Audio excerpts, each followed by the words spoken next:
Hello, जय हिंद मेरे प्यारे साथियों। स्वागत है आप सभी का परीक्षा वाटिका एजुकेशन में। जो अभ्यर्थी पहली बार चैनल को विजिट कर रहे हो, सब्सक्राइब करके बेल आइकन को प्रेस कर लीजिए ताकि जो भी नए टेस्ट सीरीज या वीडियो अपलोड किए जाएंगे तो सबसे पहले नोटिफिकेशन आप तक पहुंच पाएगा।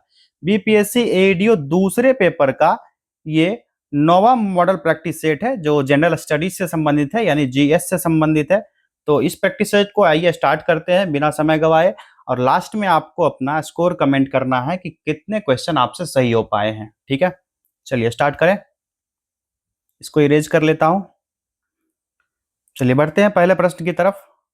फर्स्ट क्वेश्चन है, राजीव गांधी खेल रत्न पुरस्कार प्रतिवर्ष डैश द्वारा दिया जाता है। राइट आंसर हो जाएगा ऑप्शन 3, युवा मामला और खेल मंत्रालय, भारत सरकार के द्वारा। ये जो है ना राजीव गांधी खेल रत्न पुरस्कार, ये कब से दिया जाने लगा था आप सभी को पता होगा। तो 1991 से 1992 के बीच से ये स्टार्ट हुआ था। और इस पुरस्कार का नाम बदलकर अब क्या कर दिया गया है, तो इसका नाम बदलकर कर दिया गया है मेजर ध्यानचंद, जो हॉकी के प्लेयर थे। सुना होगा उनके बारे में, उनकी कहानी बहुत ही रोचक है।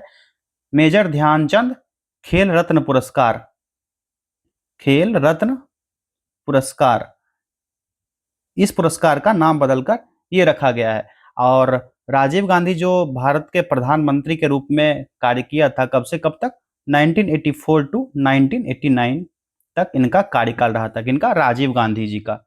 चलिए अगले प्रश्न की तरफ बढ़ते हैं। ग्रीक मूल शब्द इलेक्ट्रॉन का अर्थ क्या है? जो ग्रीक में इलेक्ट्रॉन शब्द का है ना, इसका अर्थ होता है अंबर या सदाबहार पेड़ों का पीला जीवाश्म राल, जो प्राकृतिक प्लास्टिक सामग्री है। इसका अर्थ होता है प्लास्टिक, जो प्राकृतिक प्लास्टिक का सामग्री होता है, उसका क्या नाम है? इसका नाम है अंबर, जो सदाबहार वन होता है। क्या होता है? सदाबहार पौधा होता है। ठीक है, तो इसका राइट आंसर क्या हो जाएगा? ऑप्शन 3, अंबर। चलिए अगला प्रश्न है, इत्मादुद्दौला का मकबरा जिसमें पिट्रा ड्यूरा, ये जिसके 25 कारी कहते हैं या 25 कारी के साथ सजाव की गई है, कहाँ स्थित है? तो यह जो है आगरा में स्थित है। कहां पर? आगरा में, जिसको बेबी ताज के नाम से जाना जाता है। क्या चीज? इसको कहा जाता है बेबी ताज। बेबी ताज के नाम से जाना जाता है ये इत्मादुद्दौला का मकबरा, जिसको पिट्राडोरा शैली पर बनाया गया है। और यह ताजमहल का अग्रगामी माना जाता है, जो 1622 और 1628 के बीच में बना था। ताजमहल जो यह यमुना के किनारे है, यमुना नदी के किनारे, मुगल रानी सम्राट जो जहांगीर की पत्नी नूरजहां द्वारा अपने माता पिता के स्मृति में बनाया गया था ये बेबी ताज। ठीक है, ये ध्यान रखना है। चलिए नेक्स्ट क्वेश्चन है, भारत के संविधान के निम्न अनुच्छेदों में कौन सा कारखानों आदि में बच्चों द्वारा काम करवाने पर प्रतिबंध लगाता है? करेक्ट आंसर हो जाएगा आर्टिकल 24, जिसमें कारखाना आदि में बच्चों के रोजगार पर प्रतिबंध लगाया गया। इसमें कहा गया है कि 14 वर्ष से कम आयु के बच्चे, जो जिनकी आयु 14 वर्ष से कम है, ठीक है, अंडर 14, ये बच्चे किसी कारखाना या खदान में काम करने के लिए नियोजित नहीं किए जाएंगे, या किसी अन्य जो खतरनाक रोजगार है इसमें इनको नहीं लगाया जाएगा। और गैर खतरनाक काम में बच्चों की रोजगार की अनुमति नहीं दी गई है। ये चीजें क्लियर है आपको, जो आर्टिकल 24 से संबंधित है। चलिए अगला प्रश्न है, भारतीय संविधान के भाग 4 में डैश से संबंधित प्रावधान वर्णित है। तो यह भारतीय संविधान का चौथा भाग हमारे राज्य नीति के निर्देशक सिद्धांत से संबंधित, ये चीजें आपको पहले पता है। और इस भाग में निहित प्रावधान को जो है किसी भी अदालत द्वारा लागू नहीं किया जा सकता है, लेकिन यह सिद्धांत देश के शासन में मौलिक है और इस पर कानून बनाना, इस सिद्धांत को लागू करना राज्य का कर्तव्य है। किसका कर्तव्य है? ये 4, यह है स्टेट का मामला है और स्टेट इसको लागू करने का जिम्मेवार होता है। किसको? नीति निर्देशक तत्व को। और नीति निर्देशक सिद्धांत की अवधारणा जो आयरिश संविधान से लिया गया है। कहां से? ये नीति निर्देशक तत्व जो है, ठीक है, नीति निर्देशक तत्व जो है ये कहां से? आयरिश संविधान से लिया गया, आयरलैंड से लिया गया है। ठीक है, चलिए तो इसका राइट आंसर हो जाएगा क्या? क्वेश्चन नंबर 5, इसका राइट आंसर हो गया ऑप्शन 4, राज्य के नीति निर्देशक सिद्धांत। गोवर्धन मठ निम्न में से किस स्थान पर स्थित है? यह 8वीं शताब्दी के दार्शनिक संत जो आदि शंकराचार्य थे। कब? 8वीं शताब्दी के आदि शंकराचार्य शंकराचार्य, ठीक है। इनके द्वारा स्थापित 4 प्रमुख पीठ थे जो सनातन धर्म और अद्वैत वेदांत और गैर द्वैतवाद के सिद्धांत का संरक्षण और प्रचार करने के लिए 4 चतुर्मान्य पीठ का पूर्वी अमान्य पीठ है। तो यह जो है पुरी में स्थित है। पुरी कहाँ? ओडिशा। ओडिशा के पुरी जिला में स्थित है ये गोवर्धन मठ। ये चीजें आपको ध्यान रखनी है। चलिए अगले प्रश्न की तरफ बढ़े। क्वेश्चन नंबर 7, किसी व्यक्ति के लिए फर्श से पेंसिल उठाने जैसी गतिविधियों को संभव करने के कार्य में मस्तिष्क का कौन सा भाग कार्य करता है? तो राइट आंसर हो जाएगा ऑप्शन 4, अनुमस्तिष्क, जिसको सेरिबेलम कहा जाता है, जो सभी स्वैच्छिक गतिविधियों को नियंत्रित करता है, जैसे कि चलना, संतुलन बनाना। जो एक सीधी रेखा में चलते हैं या आप एक पेंसिल उठाता है उसका समन्वय करना होता है, और एक संतुलन जो होता है समन्वय और मुद्रा जैसे मोटर कौशल सहित कई कार्य को करने के लिए भी जिम्मेवार होता है। तो राइट आंसर हो गया अनुमस्तिष्क सेरिबेलम। नेक्स्ट क्वेश्चन है, हैदराबाद रियासत को डैश में भारतीय संघ में मिलाया गया था? करेक्ट आंसर हो जाएगा 17 सितंबर 1948 को। कब? 1948 डेट था। कब? 17 सितंबर 1948 को हैदराबाद रियासत को भारतीय गणराज्य में मिलाया गया। और जो 3 दिन की सैन्य कार्रवाई के बाद सफल हुआ था, एक सैन्य अभियान था जिसमें भारतीय सशस्त्र बल ने निजाम शासित रियासत पर आक्रमण किया। इसके बाद निजाम ने भारत में शामिल होने के लिए अंगीकार पत्र पर हस्ताक्षर किए थे। किसके अधीन था यह राज्य? निजाम के अधीन था। ये चीजें पहले से पता है आपको, हिस्ट्री का पार्ट है। वायरस जो एक कंप्यूटर प्रणाली के मास्टर बूट रिकॉर्ड को संक्रमित करता है, डैश कहलाता है। इसको कहा जाता है बूट सेक्टर वायरस। जो फ्लॉपी डिस्क के बूट सेक्टर या हार्ड डिस्क में मास्टर बूट रिकॉर्ड, जिसको MBR कहा जाता है। क्या? MBR का फुल फॉर्म क्या है? मास्टर बूट रिकॉर्ड, ठीक है। इसमें यह संरक्षित रहता है। नेक्स्ट क्वेश्चन है, वेलांकन्नी एक तीर्थ स्थल है जो तमिलनाडु के किस जिले में स्थित है? तो यह है नागपट्टिनम जिला में स्थित है। कौन सा? नागपट्टिनम जिला। Option 2 is the right answer. जो एक विशेष ग्रेड पंचायत टाउन है। क्या है यह? एक पंचायत टाउन है। ये चीज आपको ध्यान रखनी है। और एक समय यह बंदरगाह जो रोम और ग्रीस के साथ कारोबार करता था और वाणिज्यिक केंद्र ने धीरे धीरे बड़े नगर नागपट्टिनम के सामने अपना महत्व खो दिया, और इस शहर को वेदारण्यम से जोड़ने के लिए बनाई गई नहर अभी भी पश्चिम में स्थित है। किससे? वेदारण्यम से जोड़ने के लिए। वेदारण्यम, इससे जोड़ने के लिए एक नहर बनाई गई थी इसके पश्चिम में। किससे? नागपट्टिनम से जोड़ने के लिए। चलिए अगला प्रश्न है, विटिकल्चर डैश को संदर्भित करता है? जो विटिकल्चर है अंगूर की खेती के लिए संबंधित है। Option 4 is the correct answer. और यह जो वाइन ग्रोइंग, शराब जैसे बनता है उसके लिए अंगूर की खेती की जाती है, और कटाई से संबंधित यह विज्ञान है और बागवानी के विज्ञान की एक शाखा है। और अंटार्कटिका को छोड़कर हर महाद्वीप पर अंगूर की खेती का यह प्रकार पाया जाता है। नेक्स्ट क्वेश्चन है, Tata iron and steel company TISCO निम्नलिखित में से किस स्थान पर स्थित है? जो टिस्को है यह भारतीय कंपनी है, एक प्राइवेट लिमिटेड है, बहुराष्ट्रीय इस्पात बनाने वाली कंपनी, जमशेदपुर झारखंड में स्थित है। जमशेदपुर झारखंड, JH। अगला प्रश्न है, कालिंजर का किला जो मध्यकाल के दौरान रणनीतिक रूप से महत्वपूर्ण किला था, डैश में स्थित है? करेक्ट आंसर इसका हो जाएगा कालिंजर का किला उत्तर प्रदेश के बांदा जिला में स्थित है। ठीक है, उत्तर प्रदेश का कौन सा जिला? बांदा जिला। ये चीज आपको ध्यान रखनी है। और खजुराहो के मंदिर जो शहर है विश्व विरासत स्थल के पास स्थित है। और चंदेला युग की जो किंवदंती जो लोग वहां का कहते हैं कि किला एक चंदेला शासक द्वारा बनाया गया था, और चंदेला शासक ने जो कलंजर अधिपति थे, कलंजरा के भगवान शीर्षक का उपयोग उन्होंने किया है, जो कि किला से जुड़े महत्व को दर्शाता है। और वह ऐसा जगह है जहां 1545 में 1545 में शेर शाह जो था इस किला पर आक्रमण के दौरान उसकी मृत्यु हो गई थी। कहां पर? बांदा जिला में। कंबन ने निम्न में से किस भाषा में रामायण लिखी? किसने? कंबन के द्वारा रामायण लिखा गया। तो किस भाषा में लिखा गया था? यह भाषा कौन सा था? तो रामावतरम, जिसके कंबा रामायणम के नाम से जाना जाता है, तो यह लिखा गया था तमिल में। ठीक है, तमिल भाषा में लिखा गया था और इसका नाम था रामावतारम। रामावतारम किसका नाम था? रामायण का। किसके द्वारा लिखा गया? तो कंबन के द्वारा लिखा गया। किस भाषा में? तमिल में लिखा गया था। चीजें क्लियर है? अगला प्रश्न है, डैश एक मेमोरी प्रबंधन योजना है जो मेमोरी असंहित रूप से भंडारित होने की प्रक्रियाओं को अनुदेशित करती है। राइट आंसर हो जाएगा इसका ऑप्शन 3, पेजिंग।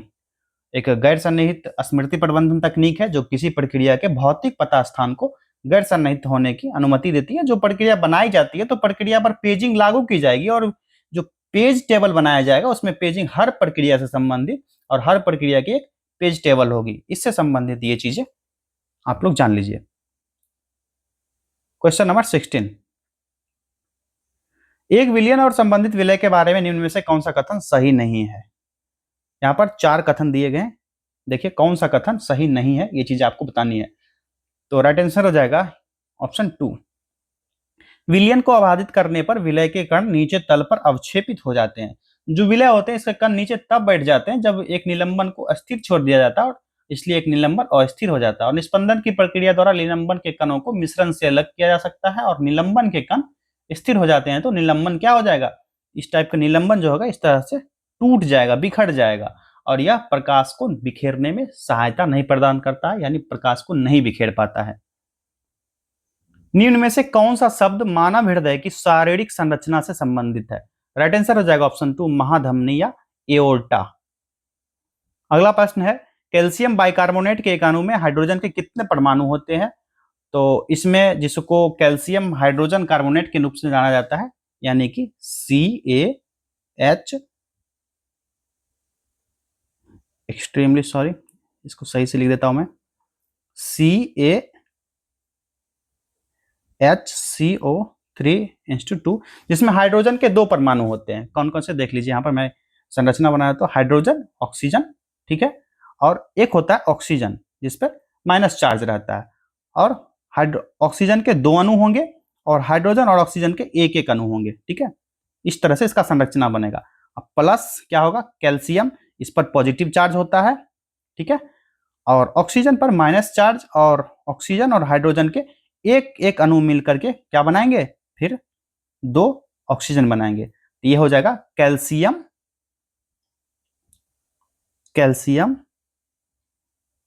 बाय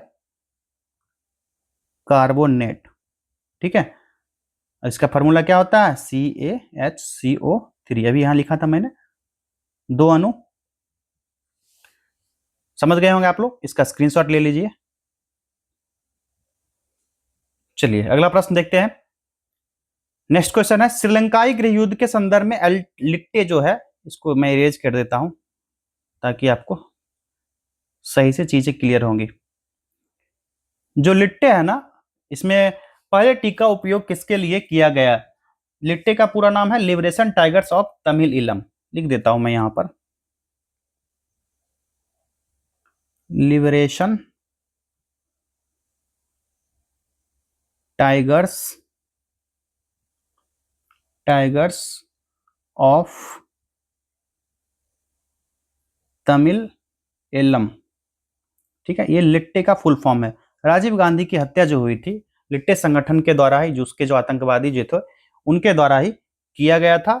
और बाद में भारतीय सेना जाकर श्रीलंका में इनसे बदला भी लिया था, जिस पर कुछ आतंकवादी मारे गए थे। तो पहले टी का जो यहाँ पर पूछा जा रहा है कि जो पहला टी है इसका उपयोग किसके लिए किया जाता है? जो पहला टी है ये हो जाएगा ट्रांसफ, ठीक है। ये टाइगर्स होना चाहिए। Option 4 is the correct answer. Tigers एक अलगाववादी संप्रदाय समूह जो पूर्वोत्तर श्रीलंका में हिंदू तमिल के लिए स्वतंत्र मातृभूमि के लिए लड़ रहा था। और इसकी स्थापना कब हुई थी लिट्टे की? 1970 में। बेल्लू पिल्लई प्रभाकरन इसके द्वारा किया गया था, उसका नाम था, लिख देता हूं मैं यहां पर, बेल्लू पिल्लई प्रभाकरन। 2009 में श्रीलंका के सशस्त्र बल द्वारा अपनी मृत्यु तक समूह का नेतृत्व किया था। चलिए अगला प्रश्न देखिए।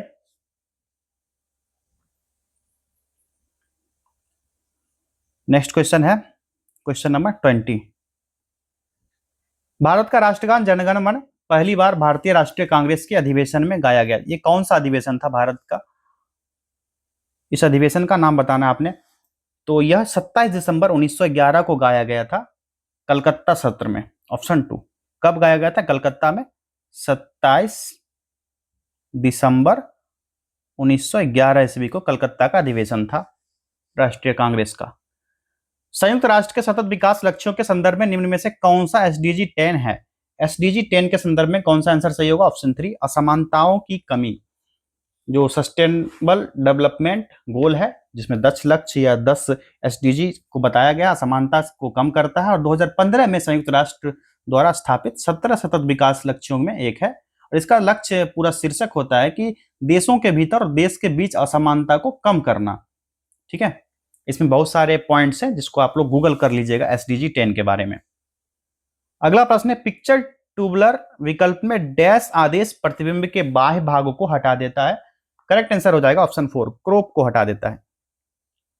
शैवाल के वर्गीकरण से संबंध में फियोफाइसी के सदस्यों को आमतौर पर डैश नाम से जाना जाता है। करेक्ट आंसर हो जाएगा ऑप्शन 1 भूरे शैवाल के नाम से जाना जाता है, जिसमें 240 जेनेरा होते हैं। क्या होते हैं? जेनेरा, चीजें ध्यान देनी है आपको। और 1500 से ज्यादा प्रजातियां होती है, 1500 प्लस प्रजाति इसमें पाया जाता है। ठीक है, और 32 प्रजातियां जिसमें से 93 प्रजातियां भारत में है। इसमें से 93 जो है कहां पर है? इंडिया में इसके प्रजाति पाए जाते हैं भूरे शैवाल के। कथा सारित सागर इसकी रचना किसने की थी? राइट आंसर हो जाएगा ऑप्शन 2 सोमदेव के द्वारा किया गया था, जिसमें प्रसिद्ध 11वीं शताब्दी में 11th सेंचुरी में यह संग्रह है जो सोमदेव द्वारा संस्कृत से ली गई कथा और परियों की कहानी के रूप में कही गई थी। और ये जो है ना कथा सरित सागर, इसमें बड़ी कहानी का एक जाना पहचाना रूपांतरण जो गुणाढ़ द्वारा लिखा गया था भारतीय महाकाव्य। इसकी तुलना ना अक्सर महाभारत के एक पात्र और लेखक व्यास से की जाती है। इनके द्वारा? व्यास, जिन्होंने महाभारत लिखा था। चलिए अगला प्रश्न है निम्न में से किस वायसराय ने 1882 में हंटर कमीशन की नियुक्ति की थी? हंटर कमीशन की नियुक्ति किसके द्वारा किया गया था?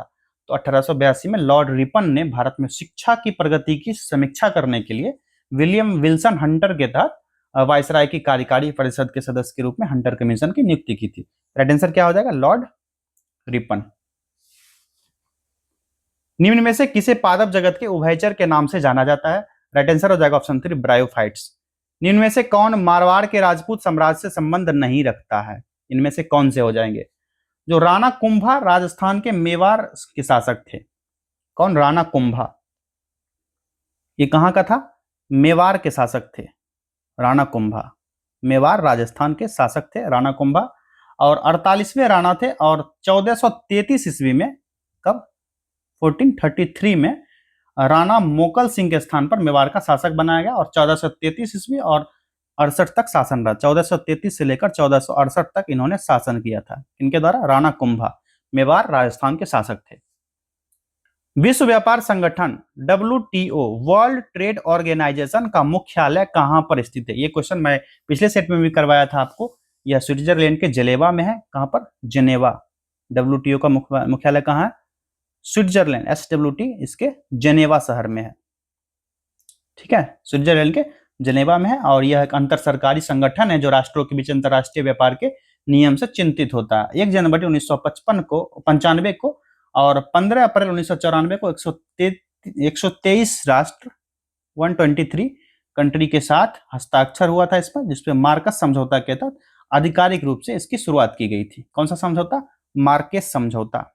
मार्केस समझौता के नाम से पूछा जाएगा कौन सा जाना जाता है, तो मार्केस समझौता के नाम से जाना जाता है यही WTO विश्व व्यापार संगठन। ठीक है, क्लियर है बातें? 90 डिग्री पूर्व यामोत्तर देश से होकर नहीं गुजरती। राइट आंसर हो जाएगा ऑप्शन 2 सिक्किम से होकर। यह मध्याह्न रेखा, देशांतर रेखा जो आर्कटिक महासागर, एशिया, हिंद महासागर, इन सब चीजें होकर गुजरती है। ठीक है, अगला प्रश्न है डैश व्यू विकल्प एक प्रस्तुति में सभी स्लाइडों को थंबनेल्स के रूप में प्रदर्शित करता है। करेक्ट आंसर हो जाएगा ऑप्शन 2 स्लाइड शो व्यू। एक ऐसी प्रस्तुति जिसको अल्ट प्लस कंप्यूटर में अल्ट प्लस F5 का उपयोग करके प्रेजेंटर व्यू के रूप में स्लाइड शो को प्रदर्शित करने के लिए यूज किया जाता है। ये शॉर्टकट कीट है, शॉर्टकट की अल्ट प्लस F5। निम्न में से किस व्यक्ति ने अपने पहले नाटक लॉरेंस साहिब के लिए सुल्तान पद्मसी नाटक लेखन पुरस्कार जीता था? करेक्ट आंसर हो जाएगा ऑप्शन 3 गुरुचरण दास। ठीक है, जिसको लॉरेंस साहिब और सुल्तान पद्मासी नाटक लेखन 1966 ईस्वी में भारतीय रंगमंच से उभरने वाले आवाजों के प्रसिद्ध दिलाने के लिए जो सुल्तान पद्मसी थे उनके द्वारा अवार्ड फॉर प्ले राइटिंग की स्थापना की गई और पश्चिमी सिद्धांतों पर उनको चुनौती देने का साहस किया था। ल्यूकेरिया डैश का कैंसर है, ल्यूकेरिया ये कैंसर जो है ना रक्त का होता है ल्यूकेरिया, और आमतौर पर अस्थिमज्जा में शुरू होता है और परिणाम स्वरूप उच्च रक्त कोशिकाओं की संख्याएं असामान्य हो जाती है और असामान्य जो व्हाइट ब्लड सेल्स होते हैं, सफेद रक्त कोशिकाएं, इसको अति उत्पादन का कारण बनाता है और प्रतिरक्षा प्रणाली का हिस्सा जो शरीर को संक्रमण से बचाता है। और ये रक्त कोशिकाएं जो होती है पूरी तरह से विकसित नहीं होती है और इनको जो है ब्लास्ट और ल्यूकेमिया कोशिकाएं कहा जाता है। क्या कहा जाता है इसको? ब्लास्ट या ल्यूकेमिया कोशिका। ठीक है, क्लियर। ऋग्वेद को डैश पुस्तकों या मंडलों में विभाजित किया गया है? किसको? ऋग्वेद को। तो ये चीजें पहले से पता है आपको, ये क्वेश्चन बार बार आता है। 10 राइट आंसर क्या हो जाएगा? 10 मंडल ऋग्वेद में है, 10,600 छंद हैं ऋग्वेद में। ठीक है, 1028 भक्त या सूक्त हैं। ठीक, 8वां मंडल 2 मंडल से 9वें की संरचना सबसे पहले की गई थी और पहला और 10वां मंडल बाद में इसकी रचना की गई थी। पहला और 10वां मंडल बाद में रचना हुई थी ऋग्वेद में। ठीक है, ध्यान रखना है। और दूसरा और 9वां मंडल सबसे पहले ऋग्वेद में, दूसरा और 9वां मंडल सबसे पहले रचना हुआ था। और दूसरा और 9वां मंडल जो है ना ब्रह्मांड विज्ञान और देवताओं की प्रशंसा करता है और पहला और 10वां जो हाल की पुस्तक है, ये जो है ना पहले हुआ है ना, ये देवताओं के बारे में है। ठीक है, पहला और दूसरा और 9वां मंडल। चलिए अगला प्रश्न देखते हैं।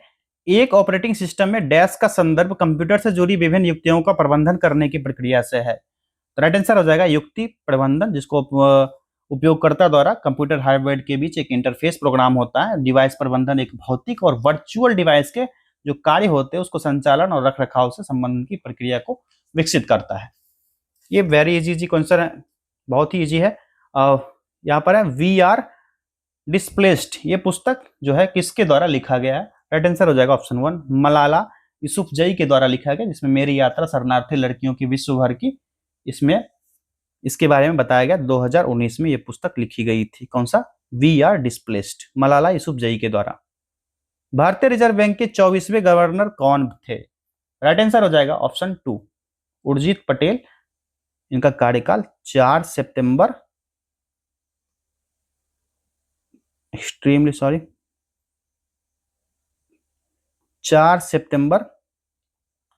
2016 से लेकर के 10 दिसंबर 2018 तक आरबीआई के गवर्नर रहे थे। आरबीआई के गवर्नर रहे थे उर्जित पटेल।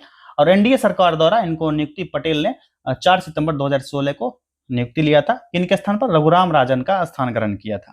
ठीक है, इनसे पहले कौन थे?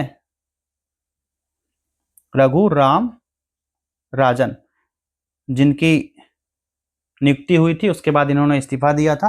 तो बहुत ही वाद विवाद का स्थिति बना रहा था, उसके बारे में आप लोग जान लीजिए, जिस पर सरकार पर कई सवाल भी उठाए गए थे।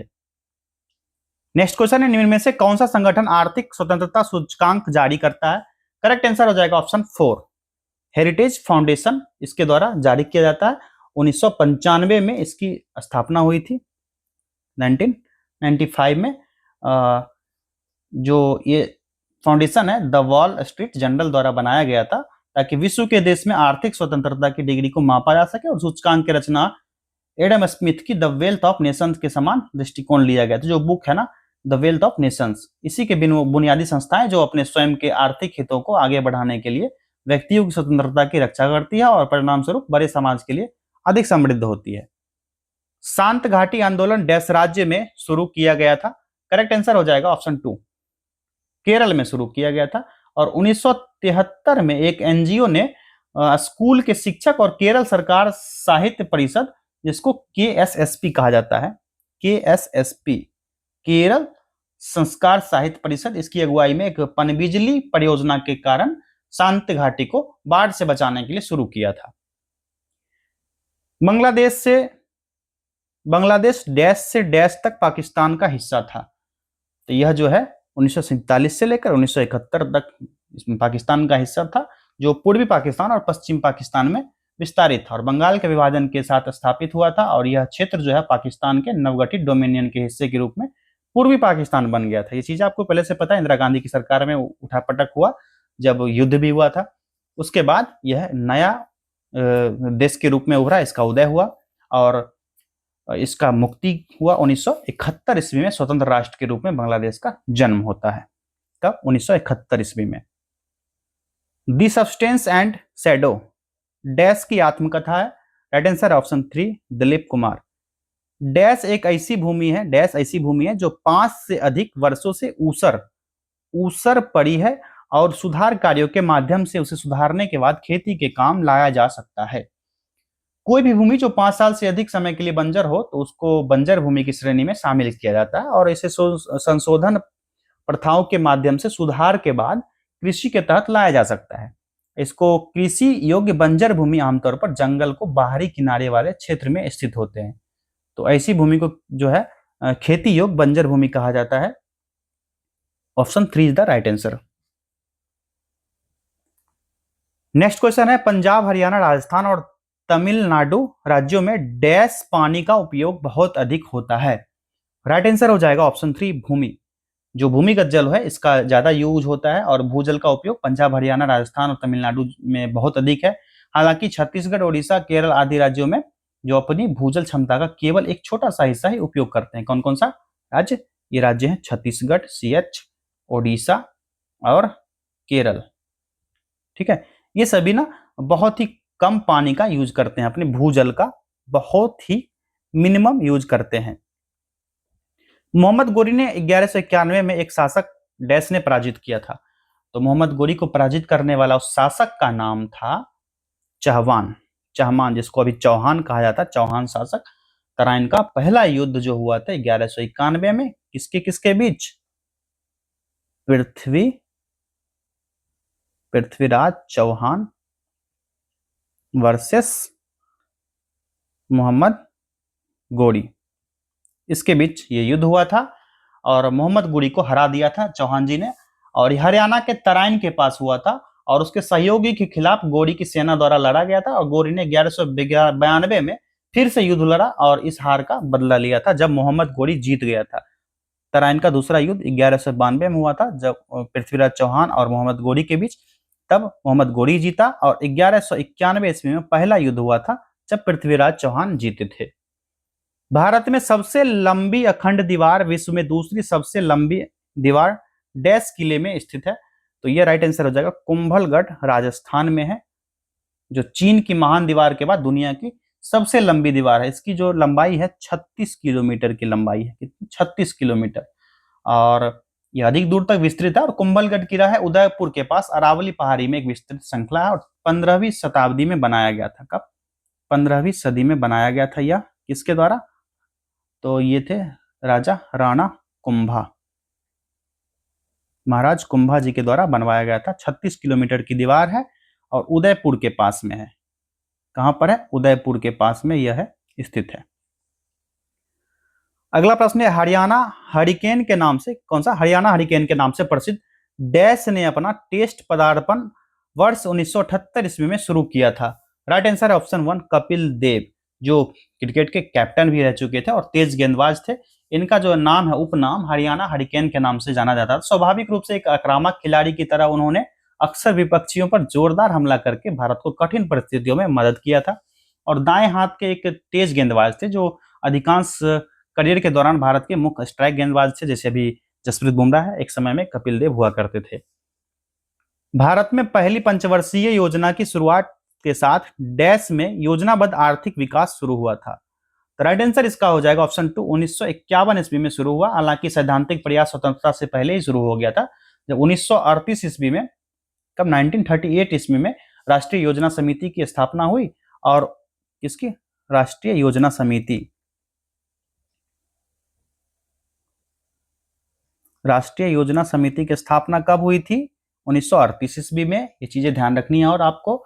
और 1944 में क्या हुआ था? बॉम्बे प्लान बना था।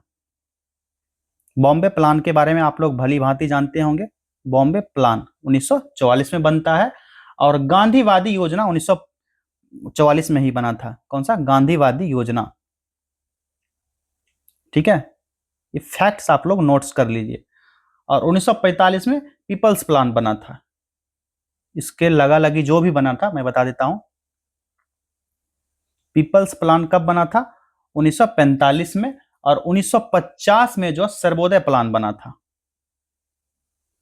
सर्वोदय प्लान 1950 में बना था।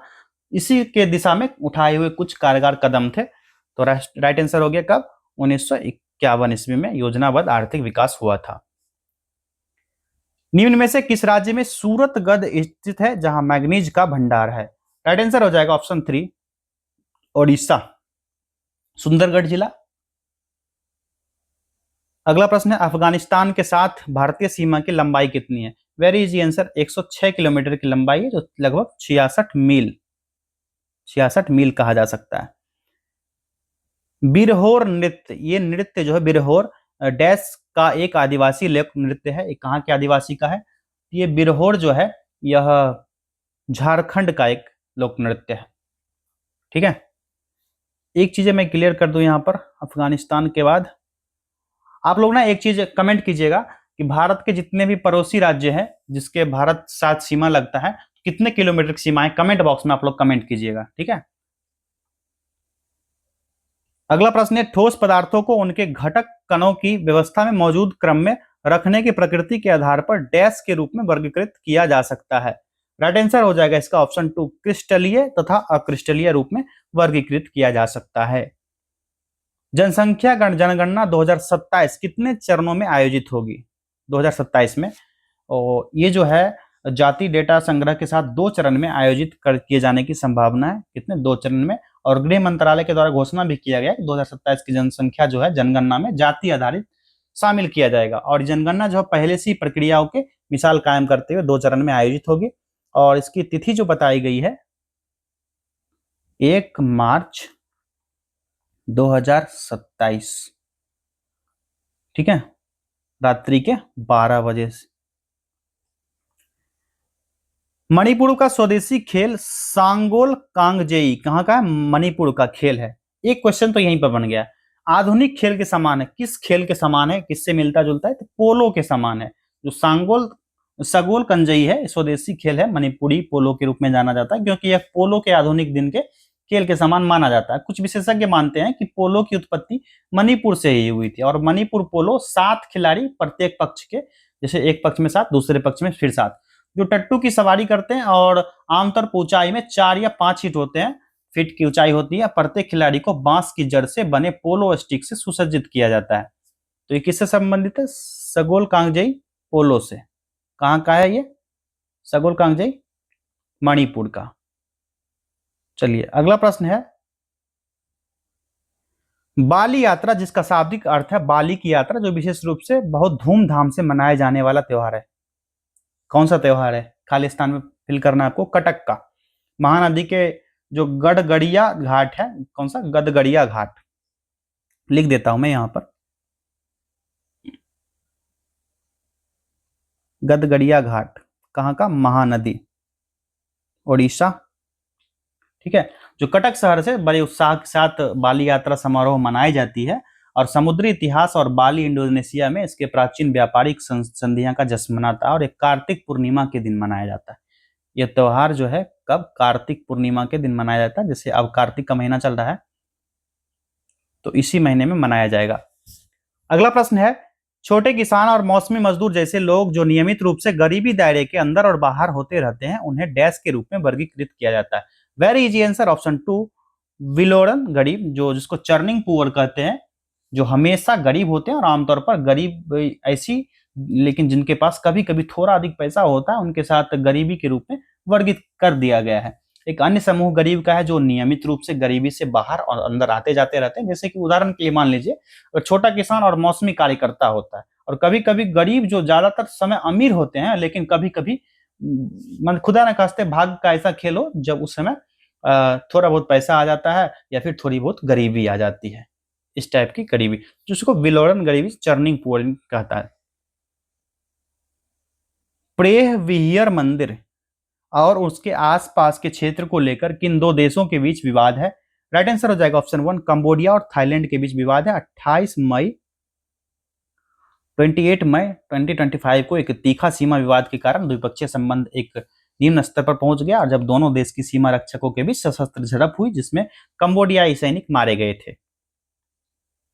किसी दिए गए भौगोलिक क्षेत्र में विभिन्न प्रजातियों के विकास की प्रक्रिया का एक बिंदु से शुरू होती है और भौगोलिक रूप में अन्य क्षेत्रों में विकर्ण होने को डैश कहा जाता है। राइट आंसर हो जाएगा इसका ऑप्शन 4, अनुकूली विकर्ण। ठीक है। कर सुधार सरकार की कराधान और सार्वजनिक व्यय की नीतियों में सुधार से संबंधित जिसे सम्मिलित रूप से डैश के रूप में जाना जाता है। राइट आंसर हो जाएगा राजकोषीय नीति। ठीक है। परमाणु प्रतिक्रियाओं में उत्पन्न उच्च आवृत्ति विकिरण और रेडियोधर्मी नाभिक द्वारा उत्सर्जित किरणों जो कैंसर कोशिकाओं को नष्ट करने के लिए दवा में उपयोग किया जाता है उसका नाम बताने के लिए कहा जा रहा है। राइट आंसर हो जाएगा ऑप्शन 2, गामा किरण। कौन सा? गामा किरण। ये सभी परिभाषाएं हैं इसलिए वेरी इजी आंसर हो जाता है, डायरेक्ट आंसर टिक करना है, ज्यादा विशेषता इसमें बताने की जरूरत नहीं है। डैश कहता है कि वाष्पशील तरल पदार्थों के लिए विलयन के प्रत्येक घटक का आंशिक वाष्प दबाव विलयन में मौजूद उसके मोल अंश के सीधे अनुपातिक होता है। ये कौन सा नियम है? राउल्ट के नियम में कहा गया है। जब एक मेजबान प्रतिजन के संपर्क में रहता है तो जीवित या मृत रोगाणुओं के रूप में हो जाता है या मेजबान शरीर में अन्य प्रोटीन प्रतिरक्षी का उत्पादन होता है। इस प्रकार की प्रतिरक्षा को डैश प्रतिरक्षा कहा जाता है। राइट आंसर हो जाएगा सक्रिय। सारे परिभाषाएं हैं, डायरेक्ट टिक करना है। धातुओं के माध्यम से विद्युत चालकता को इलेक्ट्रॉनिक चालकता कहा जाता है और यह डैश होता है। यह जो होता है तापमान में वृद्धि के साथ घटता जाता है। ओएनजीसी डैश भारतीय सार्वजनिक क्षेत्र उपक्रम तेल और प्राकृतिक निगम की एक सहायक कंपनी है। राइट आंसर हो जाएगा विशेष कंपनी है ओएनजीसी लिमिटेड। तेल और प्राकृतिक गैस की कंपनी है जो पूर्ण स्वामित्व धारण करती है और जिसमें तेल और गैस का अन्वेषण और विकास उत्पादन शामिल किया जाता है। मिट्टी में अपरदाहारी छोटे कणों में टुकड़े जो अपरद को तोड़ते हैं इस प्रक्रिया को क्या कहा जाता है? चलिए इसका राइट आंसर हो जाएगा विखंडन कहा जाता है। भौतिकी में नोबेल पुरस्कार से सम्मानित होने वाले पहले भारतीय कौन है? पहले भारतीय का नाम बताना है आपको। तो सर चंद्रशेखर वेंकट रमन। कौन? चंद्रशेखर वेंकट रमन। कब मिला था? 1930 ईस्वी में इनको भौतिकी में नोबेल पुरस्कार मिला था। एक गैल्वेनिक सेल में अधिकतम काम प्राप्त करने के लिए चार्ज को डैश पास करना होगा। करेक्ट आंसर हो जाएगा उत्क्रमणीय रूप से पास करना होगा गैल्वेनिक सेल को। ठीक है। यूरोपीय सेंट्रल बैंक के अनुसार कौन सी संपत्ति यूरो को पीछे छोड़कर वैश्विक स्तर पर दूसरी सबसे बड़ी विदेशी मुद्रा भंडार बन गई है? करेक्ट आंसर है ऑप्शन 3, सोना। सोना को छोड़कर अमेरिकी डॉलर अभी भी कितना भागीदारी है? अमेरिकी डॉलर का 46% भागीदारी है और वैश्विक भंडार में सबसे अलग है सोना 20%, गोल्ड, ठीक है, और 16% जो है यूरो है। मोहनदास करमचंद गांधी 2 दशक के विदेश में प्रवास करने के बाद वर्ष डैश में भारत लौटे। करेक्ट आंसर हो जाएगा ऑप्शन 4, 1915। ठीक है। गोपाल कृष्ण गोखले के अनुरोध पर जो CF एंड्रयूज द्वारा उनको अवगत कराया गया, महात्मा गांधी 9 जनवरी 1915 को लौटे थे। कब? 9 जनवरी 1915 को भारत वापस लौटे थे और एक वकील और सार्वजनिक कर्मचारी के रूप में उस देश में लगभग 21 साल बिताने के बाद 18 जुलाई 1914 को दक्षिण अफ्रीका छोड़ दिया और उनके आगमन की तिथि को भारत में प्रवासी भारतीय दिवस के रूप में मनाया जाता है। कब? 9 जनवरी को। लॉर्ड हेस्टिंग्स ने डैश की शुरुआत की जहां ईस्ट इंडिया कंपनी ने दावा किया कि उसका एक अधिकार सर्वोच्च था और इसलिए उसकी शक्ति भारतीय राज्यों की तुलना में अधिक थी। करेक्ट आंसर क्या हो जाएगा? ऑप्शन 2, सर्वोच्चता की नीति। सर्वोच्चता की नीति लॉर्ड हेस्टिंग्स के द्वारा अपनाई गई थी, जिसके तहत कंपनी ने दावा किया कि उनका अधिकार सर्वोपरि है, सर्वोच्च है। किसान के मित्र कहे जाने वाले डैश जटिल कार्बनिक पदार्थ के टूटने के साथ साथ मिट्टी को ढीला करने में मदद करते हैं। चलिए, इसका राइट आंसर क्या हो जाएगा? ऑप्शन 2, केंचुआ को किसान के मित्र के रूप में जाना जाता है। ये चीजें बहुत बचपन से आप लोग जानते होंगे, जब मतलब बचपन से मतलब 10th में पढ़ रहे होंगे तभी से पता होगा आपको। 78वें लोकार्नो फिल्म फेस्टिवल में पार्डो डी ऑनर से किसे सम्मानित किया जाएगा? तो ये 78वें लोकार्नो फिल्म फेस्टिवल में जो है इसकी एलेक्जेंडर पाइने को सम्मानित किया जाएगा, और इसकी जो पुरस्कार प्रस्तुति होगी 15 अगस्त 2025 को हुई थी। और पाइने जो है एक प्रसिद्ध निर्देशक है, फिल्म निर्माता और पटकथा लेखक भी हैं। उनकी प्रतिष्ठित अमेरिकी फिल्म के लिए जाना जाता है। डैश को दिसंबर 1929 में लाहौर शहर में अपने वार्षिक सत्र में यह भारतीय राष्ट्रीय कांग्रेस के अध्यक्ष के रूप में चुना गया था।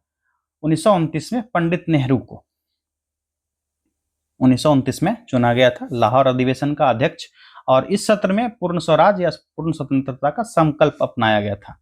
किस चीज का? पूर्ण स्वराज।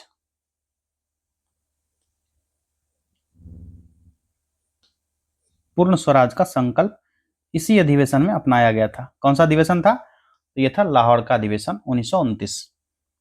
नईसी, अपाटनी और बोकार जैसी भाषाएं डैश में व्यापक रूप से बोली जाती है। ये अरुणाचल प्रदेश की भाषाएं हैं, और यह तानी बोली एक प्रकार की तिब्बू वर्मन भाषा के अंतर्गत आती है। अगला प्रश्न है, विद्युत चुंबकीय प्रेरण की खोज और समझ डैश द्वारा किए गए प्रयोगों की एक लंबी श्रृंखला पर आधारित है। राइट आंसर हो जाएगा ऑप्शन 3, फैराडे और हेनरी। गोवा राज्य का कुल क्षेत्रफल कितना है? चलिए, वन टाइम वन क्लिक 3702 वर्ग किलोमीटर। एक छोटा सा राज्य है जिसका लगभग कि इसको वर्ग मील में कहा जाए तो 1429 वर्ग मील। ठीक है, और कोंकण क्षेत्र के अंतर्गत आता है। पश्चिमी तट पर भारत के पश्चिमी घाट पर स्थित है, जो बढ़ता हुआ एक फैलाव है और दक्कन पठार से अलग करता है इसको। समीकरण का एक सेट जिसमें इलेक्ट्रिक और चुंबकीय क्षेत्र और स्रोत, आवेश और धारा घनत्व तो शामिल होते हैं, उन्हें डैश के समीकरण के रूप में जाना जाता है। तो इसको कहा जाता है न्यूटन। जो मैक्सवेल के समीकरण चार आंशिक अंतर समीकरण का एक समूह है और विद्युत चुंबकीय क्षेत्र के निर्माण और प्रसार का वर्णन करता है। अब मौलिक रूप से कहा जाए कि वे धाराएं जो होती है विद्युत चुंबकीय क्षेत्र को बनाते हैं और एक दूसरे को प्रभावित करते हैं। जो उनवे नाम से सम्मानित भौतिक विज्ञानी जो थे जेम्स क्लार्क मैक्सवेल, इनके नाम पर रखा गया है। ठीक है, इसका राइट आंसर हो जाएगा ऑप्शन 4, मैक्सवेल हो जाएगा। ठीक है, मैक्सवेल के समीकरण से संबंधित है। अगला प्रश्न है, अंग्रेजों ने वर्ष डैश में एंग्लो सिख युद्ध में सिखों को हराने के बाद पंजाब को ब्रिटिश साम्राज्य में मिला दिया। राइट आंसर हो जाएगा ऑप्शन 4, 1849 ईस्वी को। डेट था 21 फरवरी 1849 ईस्वी को ईस्ट इंडिया कंपनी और जो एंग्ल थे सिख के साथ युद्ध समाप्त हुआ था। गुजरात में यह शिव साम्राज्य के निर्णायक के रूप में हराया गया था। और ये जीत जब हुआ था, ईस्ट इंडिया कंपनी ने 2 अप्रैल 1849 को पंजाब पर कब्जा कर लिया और ब्रिटिश भारत में इसको शामिल कर लिया था। कब? तो वो डेट था 2 अप्रैल 1849 को पंजाब ब्रिटिश साम्राज्य में शामिल हो गया। ठीक है, निम्नलिखित में से कौन सी कविता सरोजिनी नायडू द्वारा नहीं लिखी गई है? राइट आंसर इसका हो जाएगा ऑप्शन 4, द बैनियन ट्री, बरगद का पेड़। इसके लेखक जो है एक प्रसिद्ध कविता है रविंद्रनाथ टैगोर, इसको लिखा है टैगोर जी ने। ठीक है, अगला प्रश्न है, 1757 में प्लासी का युद्ध किसने जीता था? बच्चों वाला प्रश्न है, यह जीता था ब्रिटिश ईस्ट इंडिया कंपनी ने। 23 जून डेट था, 23 जून था। ठीक है, 1757 जो अंतिम शासक सिराजुद्दौला की सेना और रॉबर्ट क्लाइव के नेतृत्व में हुआ था। किसके किसके बीच? सिराजुद्दौला वर्सेस जो अंग्रेज की तरफ से कौन था? Robert Clive.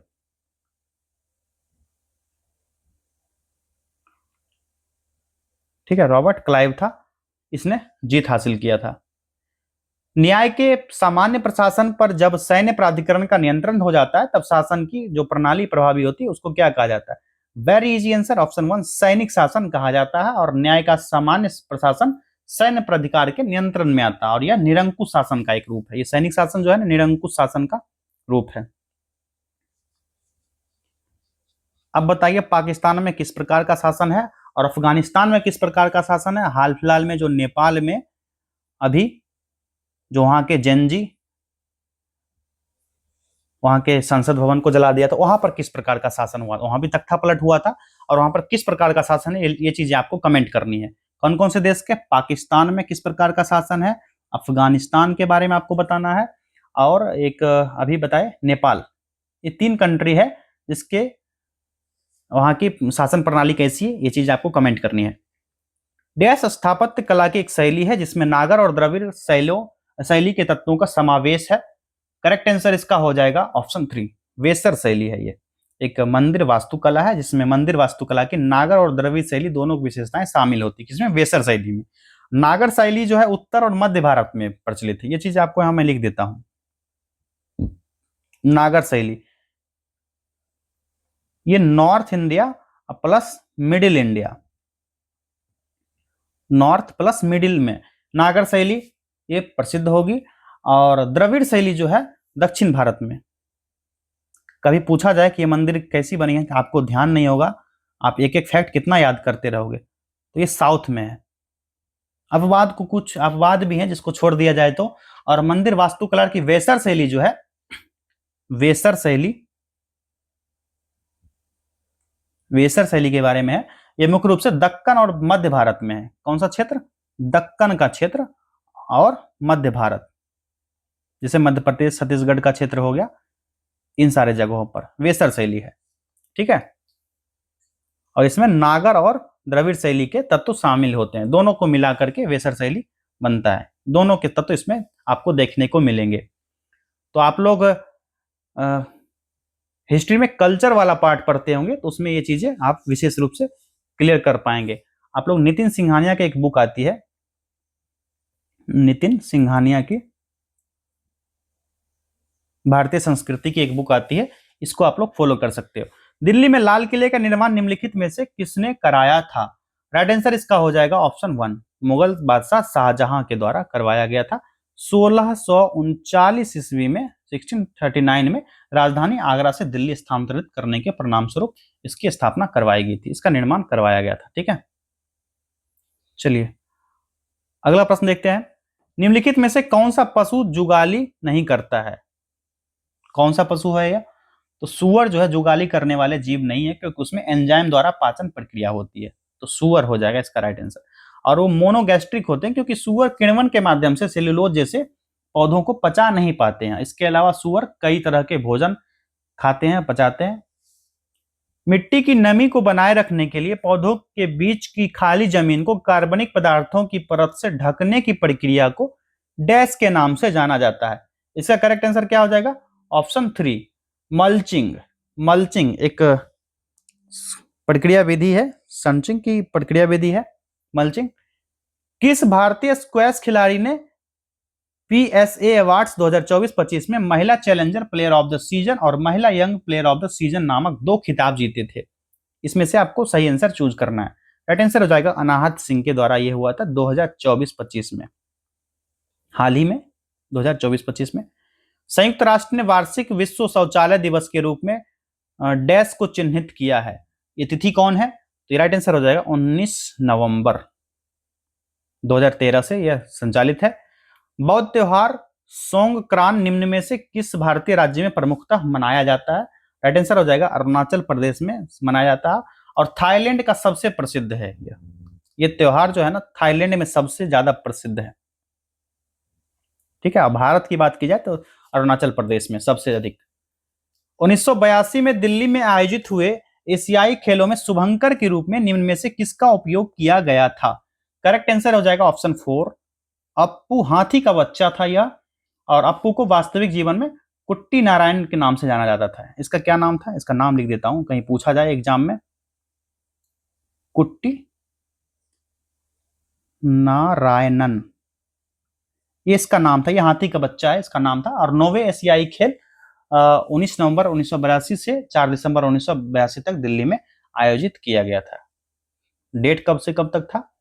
19 नवंबर से लेकर के 4 दिसंबर 1982।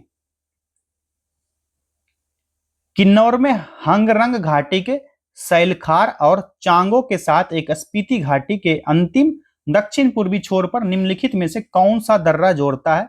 इस दर्रे का नाम पूछा जा रहा है। राइट आंसर है लेपचाला, जिसको हंगरंग दर्रा के नाम से भी जाना जाता है। इसका दूसरा नाम है हंगरंग, हंग रंग दर्रा। ठीक है। भारतीय रिजर्व बैंक के आधिकारिक चिन्ह में डैश शामिल है। जिसका लोगो है उसमें आधिकारिक एक तार का पेड़ है और एक बाघ होता है। तार का वृक्ष प्लस बाघ, बाघ ऑप्शन आए तो ये भी टिक करना है आपको। पानीपत की तीसरी लड़ाई डैश को लड़ी गई थी, कब हुआ था? 14 जनवरी 1761 को। ठीक है। किसके? सदाशिव राव भाऊ पेशवा थे। सदाशिव राव भाऊ ये पेशवा। और अफगान शासक कौन थे? अहमद शाह अब्दाली। इस पर एक मूवी भी बनाई गई है, आप लोग देख सकते हो, पानीपत। इसमें ना चीजें क्लियर हो जाएगी पानीपत के बारे में। भारतीय संविधान का निम्नलिखित में से कौन सा अनुच्छेद राज्य को अंतर्राष्ट्रीय शांति और सुरक्षा की अभिवृद्धि का निर्देश देता है? राइट आंसर हो जाएगा ऑप्शन 2, अनुच्छेद 51, जो भारतीय सिद्धांत के भाग 4 नीति निर्देशक सिद्धांत से संबंधित है, अंतर्राष्ट्रीय शांति और सुरक्षा को बढ़ावा देते हैं। और इस अनुच्छेद में कहा गया है राज्य का यह प्रयास करेगा कि अंतर्राष्ट्रीय शांति और सुरक्षा को बढ़ावा दिया जाए, राष्ट्रों के बीच न्यायसंगत और सम्मानजनक संबंध बनाए रखेगा और एक दूसरे के साथ संगठित लोगों के व्यवहार में अंतर्राष्ट्रीय कानून और संधि दायित्व के प्रति सम्मान को बढ़ावा देगा, मध्यस्थता द्वारा अंतर्राष्ट्रीय विवाद के निपटारे को प्रोत्साहित करने का काम करेगा। ये सभी राज्य के कार्य सिद्धांत के अंतर्गत रखा गया भाग 4 संविधान का अनुच्छेद 51 के तहत। लाइफ मंत्रा द्वारा डैश द्वारा लिखित एक पुस्तक है लाइफ मंत्र। ये लिखा गया है सुब्रत राय सहाय, सुब्रत राय सहारा के द्वारा 1978 ईस्वी में इंडिया परिवार ने इसकी स्थापना की थी। इसकी सहारा की SAHARA सहारा की स्थापना 1978 ईस्वी में सुब्रत राय सहारा के द्वारा की गई और यह पुस्तक है 2 फरवरी 2016 को लॉन्च हुआ था। लाइफ मंत्रा ये पुस्तक कब लॉन्च हुआ था? 2 फेब 2016 को लॉन्च हुआ था। डैश का वंश नाम जीनस नेम जो कुकुरबिता है, कुकुरबिता किसका वंशीय नाम है? तो यह जो है बैंगन का है, बैंगन का। एक्सट्रीमली सॉरी, ये जो कुकुरबिता है ना लौकी परिवार का होगा। जो कुकुरबिटेसी से संबंधित होता है, यहां मैं लिख देता हूं।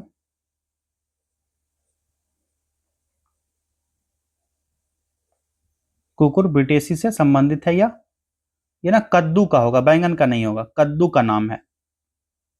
निम्नलिखित में से किस फसल के उत्पादन के लिए प्रति हेक्टेयर अधिकतम पानी की आवश्यकता होती है? तो ये जो होगी गन्ना की फसल के लिए होगी। आमतौर पर फसल की वृद्धि के लिए 300 से 500 मिलीलीटर पानी की आवश्यकता होती है और गन्ना का विकास चक्र पूरा होने के लिए कम से कम पूरे में ना 1500 से लेकर 2500 मिमी वर्षा का, या तो वर्षा हो या फिर आप भूमिगत जल का यूज करके पानी का यूज करेंगे, तब जाके गन्ना 1 किलो गन्ने के उत्पादन के लिए इतना 1500 से 2500 और कभी कभी तो 3000 mm पानी की आवश्यकता होती है, तब जाकर एक गन्ना फसल उपजाऊ होता है और 1 लीटर उससे रस निकलता है। निम्नलिखित में से किसे उस बिंदु के रूप में निर्धारित किया गया है जहां संतुलित मूल्य के साथ किसी उत्पाद हेतु आपूर्ति मांग के बराबर होती है? राइट आंसर इसका हो जाएगा ऑप्शन 4, बाजार संतुलन में ऐसा होता है कि यदि बाजार मूल्य पर मांग की गई मात्रा आपूर्ति के बराबर होती है, जिस कीमत पर मांग की गई मात्रा आपूर्ति के बराबर होगी उसे संतुलित कीमत या बाजार संशोधन मूल्य कहा जाता है और इसी मात्रा को संतुलन मात्रा भी कहा जाता है। नेक्स्ट क्वेश्चन है पावापुरी का संबंध किससे है? तो यह भगवान महावीर के निर्वाण क्षेत्र से है, लगभग 72 वर्ष की आयु में 468 ईसा पूर्व। कब? 468 ईसा पूर्व में महावीर स्वामी की राजगृह में जो पावापुरी में मल्लराज सस्तीपाल के महल में मृत्यु हो गई थी। उनका क्या नाम था? मल्लराज। लिख देता हूं मैं यहां पर, पूरा नाम था मल्लराज सस्तीपाल। इनके ही महल में इनकी मृत्यु हो गई थी। ठीक है, तो राइट आंसर है पावापुरी जो संबंधित है यह महावीर के निर्वाण से, महावीर का यहीं पर मृत्यु हुआ था। इब्राहिम लोदी के काल में बिहार का सूबेदार कौन था? इसके काल में, इब्राहिम लोदी के काल में। तो इसका काल सबसे पहले जानते हैं, कालखंड कब से कब तक था? 1517 से 1526 ईस्वी तक बिहार का सूबेदार जो था यह इब्राहिम लोदी का कार्यकाल था। और इसका जो सूबेदार था दरिया खान, कौन? दरिया खान नुहानी। इसका कार्यकाल कब से कब तक था? 1495 से लेकर 1522। इस पहले से ही कार्यकाल में था, तो इसके कार्यकाल में भी ये आ जाता है। चंपारण में इंडिगो के किसानों की दशा की ओर गांधी जी का ध्यान किसने आकर्षित किया? ये क्वेश्चन बार बार आ रहा है, राजकुमार शुक्ल जी के द्वारा किया गया था। बिहार में जमींदारी व्यवस्था के अन्याय के बारे में उन्होंने गांधी जी को बताया और नील बटाईदार जो थे इसकी समस्या के बारे में बताया। जो ब्रिटिश जमींदार जो उस समय के थे, तो नील के 15% भाग पर खेती करने के लिए मजबूर करते थे और पूरी फसल को किराए के रूप में समर्पित कर देना पड़ता था। तो ऐसी स्थिति से राजकुमार शुक्ल जी ने गांधी जी को अवगत कराया था, जिसको चंपारण सत्याग्रह के नाम से जाना जाता है। तो राइट आंसर इसका क्या हो जाएगा? ऑप्शन 4, राजकुमार शुक्ल। चलिए अगला प्रश्न है, बिहार का सर्वाधिक सघन वन प्रदेश वाला जिला कौन सा है? तो इसका राइट आंसर हो जाएगा, सबसे ज्यादा वन कौन सा है? तो कैमूर जिला में है। 1051.56 किलोमीटर स्क्वायर यहाँ पर वन है। ठीक है, और जिले का टोटल का 31.56% आता है, जो इस प्रदेश में सबसे अधिक वन है। और इस मामले में दूसरे स्थान पर आता है जमुई। दूसरा स्थान पर कौन सा जिला आएगा? जमुई। जमुई का वनावरण क्षेत्र जो है यह लगभग 21.34% है। तीसरे स्थान पर बात की जाए तो तीसरे स्थान पर कौन सा आएगा? नवादा जिला। उधर के ही सारे जिले हैं, नवादा जिला जहां पर 20.72% वन का क्षेत्र है। चौथा पर आ जाएगा मुंगेर। ये कभी अवरोही क्रम में या आरोही क्रम में सजाने को बोलेगा तो ये चीजें आपको क्लियर रहेगी। 5वें पर आ जाएगा पश्चिम चंपारण। ठीक है, यहाँ की बात की जाए तो 17.28% यहाँ का वन आवरण क्षेत्र है। ठीक है, ये चीज आपको क्लियर कर रखना है। पहले पर आएगा कैमूर, दूसरा जमुई, तीसरा नवादा, चौथा मुंगेर और पांचवा पश्चिम चंपारण। ये सारे जिले जो है सघन वन क्षेत्र वाले जिले हैं। इसका राइट आंसर क्या होगा? सबसे अधिक तो कैमूर 1051.56 वर्ग किलोमीटर, जो लगभग कुल परसेंटेज में बात की जाए तो ये लगभग परसेंटेज में 31.56%। आधुनिक बिहार का निर्माता किसे माना जाता है? आधुनिक बिहार का निर्माता सच्चिदानंद सिन्हा जी को माना जाता है, जो आधुनिक बिहार के निर्माता के रूप में कहे जाते हैं। और बंगाल से पृथक राज्य के रूप में स्थापित करने वाले लोगों में सच्चिदानंद सिन्हा जी का भी नाम आता है, जो सबसे ऊपरी इनका नाम गणना किया जाता है। चलिए, सभी 100 प्रश्नों को हम लोगों ने देखा अभी, और मैंने स्टार्ट में ही बोला था आपके स्कोर कितने आ रहे हैं। उम्मीद है आप लोग के स्कोर जो है 70 से 80 तक आ रहा होगा। जिनके 70 से कम आ रहे हैं वो लोग कमेंट कीजिएगा कि आप लोगों ने इतने दिन तक क्या मेहनत किया, जबकि ये 9वां सेट था। चलिए, अब अगले टेस्ट में 10वां सेट करा करके ये बुक पूरा खत्म हो जाएगा। उसके बाद नया टेस्ट सीरीज लेकर के आएंगे, और आप लोग कमेंट कीजिएगा आप लोग और भी कौन से एग्जाम की तैयारी कर रहे हो, उसका भी टेस्ट सीरीज लाया जाएगा। और जो बच्चे इंग्लिश मीडियम से तैयारी कर रहे हैं, इंग्लिश मीडियम से इसी एडीओ का, वो बच्चे भी कमेंट करेंगे। सिर्फ इंग्लिश और यस लिख के कमेंट करेंगे। इंग्लिश इंग्लिश कमेंट करना, देखते हैं कितने बच्चे इंग्लिश मीडियम से हैं। अगर 20 से अधिक भी बच्चे इंग्लिश मीडियम की तैयारी कर रहे हैं तो मैं ये जिम्मा लेता हूं कि 20 बच्चे की तैयारी भी इंग्लिश मीडियम में टेस्ट सीरीज लाया जाएगा एडीओ का, और इसी पब्लिकेशन का लाया जाएगा। तो मिलेंगे अगले टेस्ट सीरीज में। बहुत बहुत धन्यवाद।